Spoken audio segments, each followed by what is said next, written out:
Hey, what is up guys? Epic Pokemon TCG here, and today guys, I'm just doing this video so that way I have some content to upload for you guys. My other camera broke on me, and so I don't have my filler content, which is basically just some games and stuff like that I can upload whenever I don't have a video idea.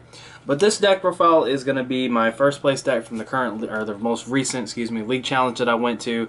It's an Yveltal Garbodor. It's nothing too special. Pretty much this deck, I mean, like most of the list you're going to see, there might be a few cards off, but for the main part, the skeleton of it is going to be about the same with the Pokemon. The supporters and the trainers are probably going to be the only thing different.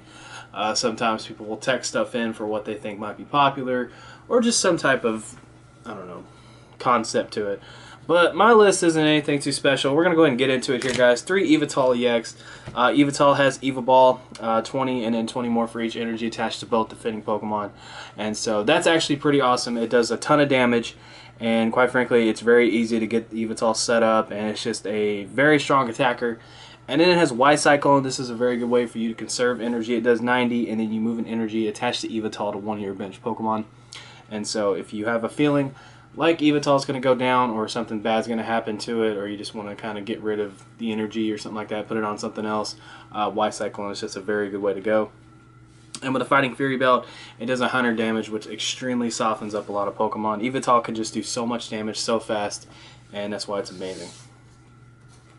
Next up, we have 2 Fright Night Yveltal. This is an absolute beast of a card. It is one of the best one-prize attackers I think I've seen in quite some time. It has Fright Night pretty much as long as this Pokemon is your active.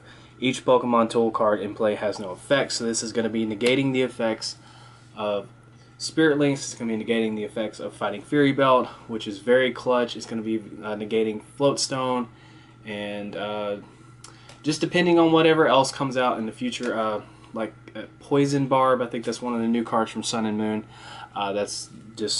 It's just really good. You can actually take knockouts with Yveltal, which is actually pretty awesome just by making it active. I've had many situations come up where a Pokemon will be alive just because they have Fighting Fury Belt, and I'll bring this up and I'll take a prize or two. So that's pretty good. It also has Pitch Black Spear. It does 60 and then does 60 more to a Pokemon EX.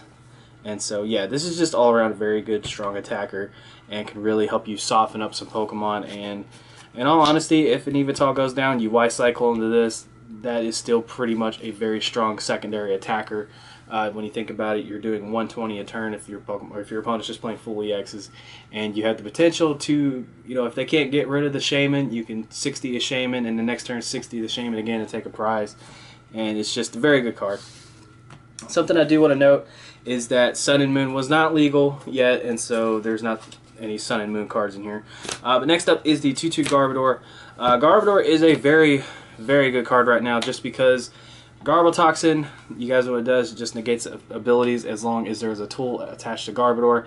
So this is really awesome. You can kind of stop Shaymin, you can stop Hoopa, you can stop Steam Up from Volcanion, you can stop really anything. For other decks, of course, this is going to be benefiting you if you're playing like a Mega deck or something like that. Can get rid of Giratina's ability, but that's not the case with this deck. But just know you can just really screw up your opponent, and a lot of decks, like the abilities and such with them, really matter. And this deck doesn't necessarily rely on abilities, but Garbodor can just be a pretty big nuisance to other decks. Just because when you think about it, they can't Shaymin, and Shaymin is in pretty much every single deck now. And that's just huge, and this could really hinder Gardevoir because they can't sit there and chain their Dragonites, they can't chain their Hoopas, they can't chain their Shaymins and all that stuff. Get set back up. And all honesty, Garbodor just a very, very, very good card. And then to round out the Pokemon, we have 2 Shaymin EX. This is just in here for setup, help you get your stuff going. Don't need to go over that way too much. Now, the supporters, I went for a different route, and I'm kind of iffy on the decision. But for Sycamore, I'm pretty self-explanatory, best draw supporter in the game. I normally run 2 in, but I ran 3, or I normally run 3 in, excuse me, but I ran 2 for this list. And I just don't know how I'm feeling about it.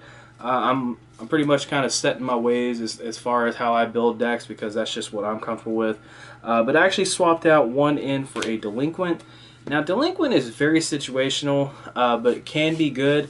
I just ran into a lot of situations and circumstances where I wanted to play another supporter, or I couldn't play Delinquent. But still, overall, Delinquent, very good card, and I think that when the timing is right, it can really devastate your opponent and really set them back. I think I only consistently used it once or twice, maybe, throughout the League Challenge. Yeah. Next up, to Lysander. You know, with the regular Yveltal sniping stuff for 60 on the bench, Lysander's pretty good. And honestly, you can just kind of bring up stuff like Shaymins and whatnot and just knock them out.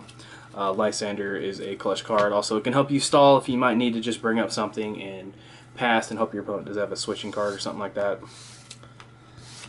And then I have one Pokemon Center Lady. Pokemon Center Lady is a fantastic card just because playing it can really screw up with a lot of numbers with certain decks, and just healing it and just having that consistent just healing factor is really good. It just really screws up a lot of decks sometimes with their numbers and whatnot. One Team Flare Gun. The good thing about this card is you can use it over and over with VS Seeker, and it gets past Vileplume. And honestly, you can discard any energy. And I do run Enhanced Hammers in here, and so when you think about it, if you have a turn where you can kind of just get rid of all your opponent's energy, which does sound counterintuitive with Yveltal EX, but Yveltal EX on its own is doing a ton of damage anyway, so discarding energy is not too bad. When you think about it, they can't attack you, they're not really doing much, and meanwhile, Yveltal is just kind of smacking them around. Team Flare Gun is just a very handy card, and I really like it. It really came in clutch for a lot of different situations that I ran into, because the three games, it was a really short pre-release. Not very many people came, but my matchups were pretty hellacious. All right, next up we have the trainers for VS Seeker to go along with our supporters. That way we can use stuff like this and this and this and all that stuff over and over again. I love 4 VS Seekers. That is something I will always play until it rotates out. Next up, for Max Elixir, this is going to be the way that you really start speeding up the process and get a potential turn 1 attacker with this deck. Look at the top 6 cards of your deck and choose a bacon energy. That's right, a bacon energy, not a basic, a bacon energy, and attach it to one of your bench Pokemon. Should I read that right? Yeah. So, 4 of them. I normally ran 3, but 4 just, I don't know what I was thinking not running 4. It just came in so clutch. I was not missing these at all. It seemed like, I think I missed like 1 or 2, but for the majority of the time I was hitting these Max Elixirs. And this is just really good because you can just kind of set these up really fast. I just moment where I Flowstone and hit a turn 1 Pitch Black Spear, and that was just amazing. Next up we have 4 Ultra Ball. Of course, just search out Pokemon. Against certain decks, this is your best friend whenever you need to get Garbodor on the field as soon as possible. We have 3 Fighting Fury Belt and 3 Flowstone. 3 Fighting Fury Belt is just going to make Yveltal a big, gigantic tank with about 210 HP. And you're doing 10 more damage, and I actually do play one of the Dark Stadium. I think it's called like Reverse Valleys. That way, this is basically when you have both of them on at the same time, it is a second, or like another energy. But whenever I don't need Fighting Fury Belt, because I actually ran into a matchup where I didn't need Fighting Fury Belt on Yveltal because I was playing that stupid Eradicate deck. That thing scares me just because if it gets set up, it's game over. You can throw Fighting Fury Belt onto Garbodor, and so having 6 tools means you have 6 chances to get something on Garbodor, and a lot of decks, you just need to shut down the abilities as soon as possible and keep them going for like throughout the game. And so 6 tools is what I'm comfortable with. Flowstone also can go on Yveltal, it can go on Shaymins or something like that. This is the number that is pretty, I don't want to say it's like a staple as far as like how you want to run an Yveltal deck, but most of the time when you look at these types of decks, they'll have 3 Flowstone and 3 Fighting Fury Belt, and that's what I ran, and it's something that I really like. There we go. Alright, next up we have 2 Enhanced Hammer. 2 Enhanced Hammer pretty much just in here for, if I go against Darkrai Giratina, I can of course get rid of those Double Dragon energies, I can get rid of those DCEs if they play them, and I can get rid of just whatever really I want to and kind of set back my opponent. This paired up with Team Flare Grunt, if you're able to consistently get these, you like Flare Grunt and Enhanced Hammer at the right times, then you're going to give yourself a pretty big advantage. Next up, Super Rod. I feel really comfortable with Super Rod. I love Super Rod. It's usually something I always put in every single deck that I make. It'll allow you to shuffle energy back in late game, so that way if you have some Max Elixirs left over, you can have like a higher chance of hitting those with your deck being thinner and such. And for some reason, if you do have a big Sycamore or something like that, then you can shuffle your Yveltal and stuff back in. And with me parallel sitting myself usually to discard my Shaymins, that way they're not liabilities on my bench, I can usually target them late game to get a Shaymin back in my deck just in case I need to try to close out the game and get like a bigger hand size. So yeah, Super Rod, just a fantastic card and one of my favorites easily. One Escape Rope, this is just a switching card, and on top of that it can help you out against Jolteon if you just so happen to run into that. That's another thing that Team Flare Grunt and Enhanced Hammer is very good for, is the Jolteon matchup. Fortunately, I avoided the one Jolteon deck that I saw there. I think it was like Rayquaza Jolteon, and yeah, I thank God I avoided that. But yeah, that would have been a tough matchup, I think, for me. But even though this deck is kind of geared towards like countering that deck for the most part, and I know what to do against it, I still think that it might have been a pretty difficult matchup for me.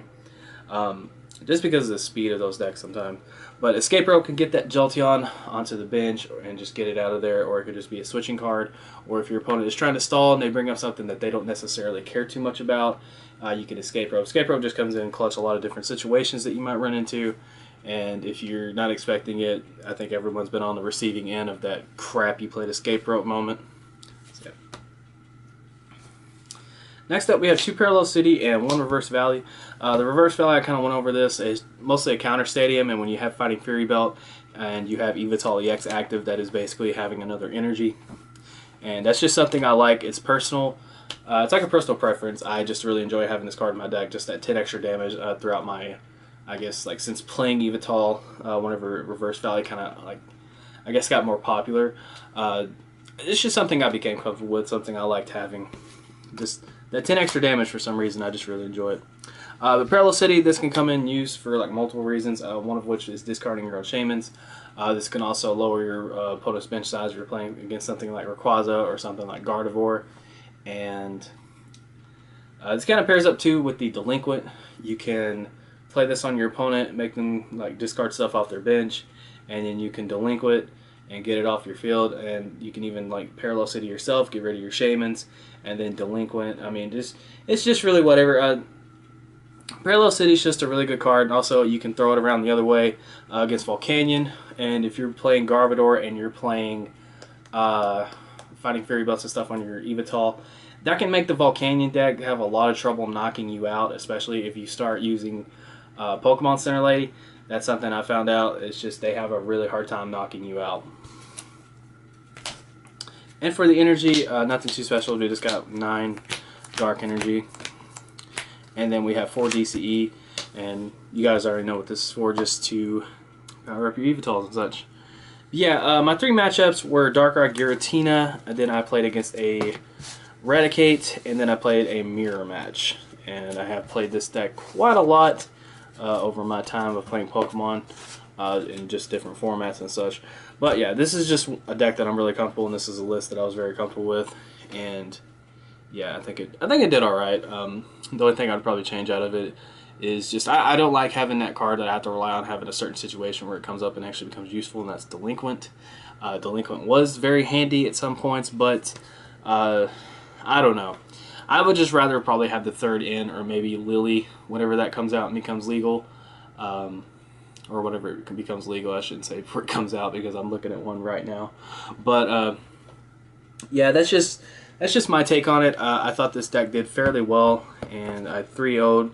It was a very small league challenge. No one really showed up, except for like our normal people. But yeah, if you guys enjoyed the video, make sure to like it and subscribe for some more content. And yeah, I just did this video so that way I would have some content to upload this week, because yeah, still trying to fix the camera situation, still trying to get all that stuff settled.